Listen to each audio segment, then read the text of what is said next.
The bass in the red circle club is vibrating your chest cavity. You watch John Wick move with fluid precision through the neon-lit crowd, his silhouette cutting through the strobe lights. He spots the target, a lanky figure in a black and white clown suit. Wick raises his TTI pit viper. Pop, pop, 2 rounds in the chest. The target stumbles. Wick adjusts his aim instantly. Pop, 1 to the head. It's the textbook Mozambique drill. In our reality, the target drops instantly because the brainstem has been severed from the spinal cord. But today, the target just tilts his head back and smiles through the blood. This is Art the Clown, and John Wick has just encountered a variable that physics cannot solve. How does a man bound by biological limits defeat an entity that ignores them? Today, we're treating Art's abilities as literal demonic physiology, but we're analyzing Wick's response through hard ballistics and tactical science. We will track this battle through 4 escalating tiers of survival.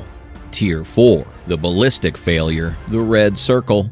Wick attempts to secure the VIP area, but Art intercepts him near the private booths. Standard close quarters combat, or CQC, ensues. Wick relies on the physics of the double tap. When a 9mm or 45 ACP hollow point round strikes a human torso, it expands upon impact, transferring massive kinetic energy into the surrounding tissue. This creates a temporary wound cavity and hydrostatic shock. If you hit the heart or lungs, blood pressure drops to 0, and the brain runs out of oxygen in seconds. If you hit the central nervous system, the body creates an immediate off switch. Wick's entire fighting style, gun fu, is predicated on these biological certainties. He shoots to stop the machine by breaking its internal components. But Art isn't a machine. He's a biological paradox. If we analyze Art's physiology based on his feats in the Terrifier franchise, he functions closer to a reanimated corpse than a living human. He does not appear to need oxygenated blood to fuel his muscles, nor does he go into shock from trauma. When Wick puts 2 rounds into Art's center mass, he isn't dropping a threat. He's just poking holes in a meat suit.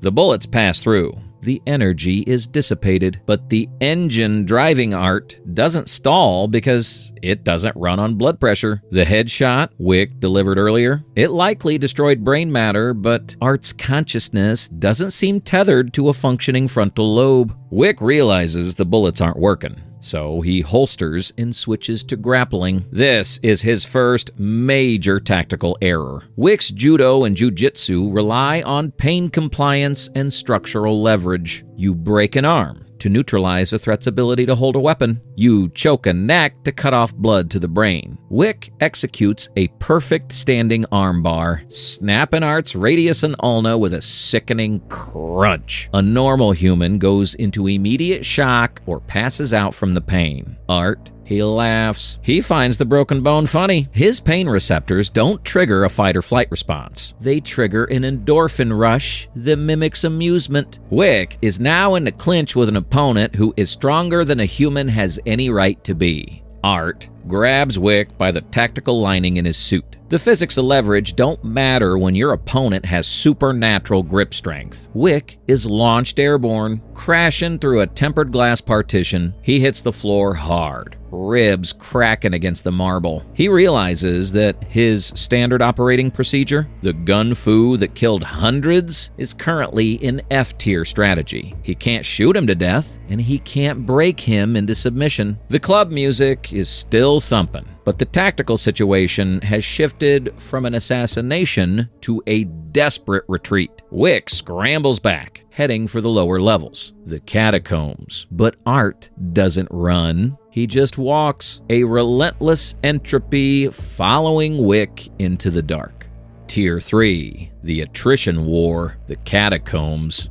The transition to the catacombs changes the physics of the encounter entirely. We move from the open, chaotic variables of a nightclub to a linear, claustrophobic tunnel. Wick checks his weapon, slide locked back. Empty. He discards the firearm and draws a tactical blade. The environment is now a force multiplier for the combatant with the best close quarters instincts. Usually, that's John Wick, but as Art emerges from the shadows, dragging a rusted makeshift flail, Wick realizes the terrain doesn't favor the tactician. It favors the butcher. This becomes a knife fight. And we need to talk about material science. Wick's suit is lined with silicon carbide discs and high-tensile aramid fibers. It's rated to stop small arms fire by dispersing kinetic energy across a wide surface area. However, a blade operates on different physics. A bullet impacts with blunt force. A knife applies pressure to a microscopic surface area. While Wick's suit is slash-resistant, it is not stab-proof against a superhuman drive. If Art thrusts a serrated blade with enough torque, the point can separate the weave of the fabric. Wick knows this. He keeps his movement tight, parrying Art's strikes with his forearms, relying on the ceramic plates to chip the rusty steel of Art's weapon. But the blade itself is a biological weapon. In a sterile environment, a knife wound is a trauma issue. Here, it's a pathology issue. Art's weapon is filthy,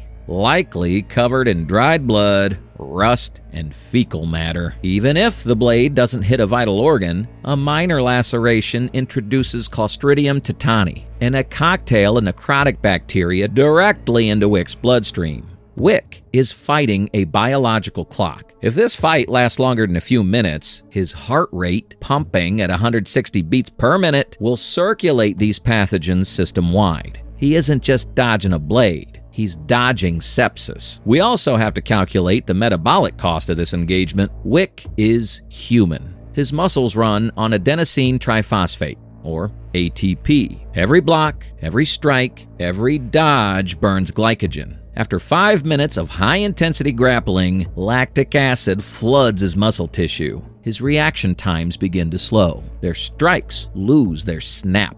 He is entering a caloric deficit. Contrast this with Art. The clown displays what we call supernatural masochism. When Wick lands a clean slice across Art's chest, Art doesn't flinch. His physiology defies the conservation of energy. He takes damage, but loses no momentum. In fact, the pain seems to act as a stimulant, increasing his aggression speed. The inevitable happens. Wick's fatigue causes a millisecond delay in his guard. Art's serrated blade bypasses the suit's lapel and digs into Wick's trapezius. It's not a fatal blow, but the physiological response is immediate. Wick's body diverts resources to the wound. The pain spikes cortisol levels, clouding his tactical judgment. He realizes he cannot win a war of attrition against an enemy that doesn't bleed out. The math is against him. Wick spots a structural weakness in the tunnel, a rotting support beam. He abandons the attempt to kill Art and attacks the environment instead. Summoning his remaining kinetic outcome, Wick kicks the timber. The ceiling groans and gives way. Tons of limestone crash down, separating the two combatants. Wick limps away into the darkness, leaving Art buried behind a wall of rubble. Wick has survived Tier 3, but he's injured, infected, and exhausted. He knows the rubble won't hold Art forever. He needs to stop fighting the entity and start fighting the physics of the chase. Tier 2, the kinetic disadvantage, the street chase. The fight spills out onto the slick, rain-soaked avenues of Manhattan. Wick, realizing foot speed is insufficient against a relentless pursuer, commandeers a high-performance motorcycle. It gives him agility, acceleration, and a slim profile to weave through traffic. But Art counters with brute mass. He hijacks a municipal sanitation truck, 15 tons of steel and hydraulics. This immediately shifts the engagement from a tactical shootout to a problem of pure Newtonian physics. In a kinetic equation, mass usually beats technique, and Wick is now writing a variable that is dangerously unbalanced. When you compare a 400-pound motorcycle against a 30,000-pound truck, the vector math is terrifying. If Art rams Wick, the transfer of kinetic energy doesn't just knock Wick off the bike. It effectively liquidates him upon impact with the pavement. The terrifying variable here is Art's driving psychology. A normal human driver, even a trained assassin, possesses a self-preservation instinct. They flinch before impact, tapping the brakes or swerving to protect their own body. This creates a predictable deceleration window that Wick would normally exploit to maneuver or escape.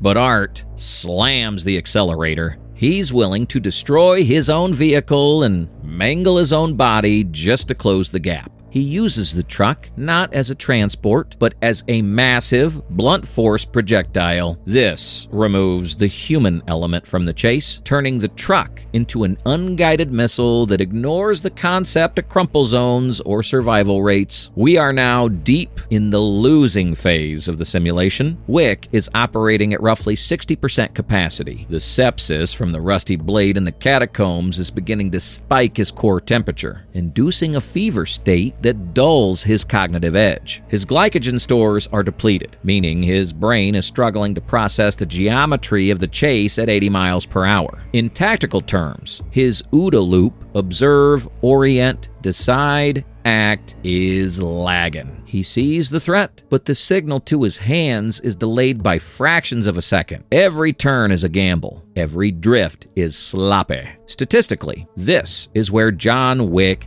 dies. The probability of him surviving a high-speed collision with a regenerating maniac who ignores the laws of traffic safety is near zero. He is battered, bleeding, and running on fumes, while his opponent seems to feed on the chaos. But extreme pain often brings extreme clarity. As Wick narrowly dodges a sideswipe that crushes a park sedan into scrap metal, he has a tactical epiphany. He's been trying to kill a biological entity using tools designed for human biology. Bullets to stop hearts, knives to sever arteries. But Art does not follow biological rules. He follows structural ones. If you can't stop the software, you have to destroy the hardware. Wick realizes he needs to switch his objective from lethal force to total atomization. He can't just kill the pilot. He has to disassemble the machine entirely. He needs a force multiplier that doesn't exist on the street. He doesn't need a gun. He needs a demolition crew.